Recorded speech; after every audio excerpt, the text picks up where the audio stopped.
this video, we're going to take a look and compare different types of movie and video prop money, which is fake money that you can use in your video. Stay tuned for the whole video. All right, so only one of these is real. So I'm going to show you the different types of bills out there you can buy on Amazon primarily for your photography, for your social media, for your film production needs, right? So from here, this one is real.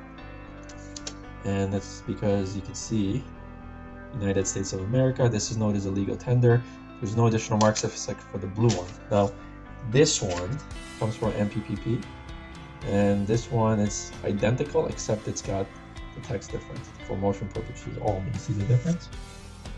Right. Then we have this one. This one is even more convincing, but the size is a little off.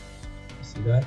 It's just a little shorter, and it's got this purple writing on it. But besides that, all the text is the same. This note is a legal tender. So that is really the only thing. And then copy money on the back here. And then the last one is this is the most monopoly money looking. We got this one with a money gun. Again, a lot more narrow than the original. And the paper is definitely more thin than the other ones. And then the back, obviously, it's an older version. So these are the different types of dollar bills you can buy. Of course, besides the real one. So yeah, let me know which one you guys think is the most convincing at a glance. Let me know what you guys think. Thanks for watching.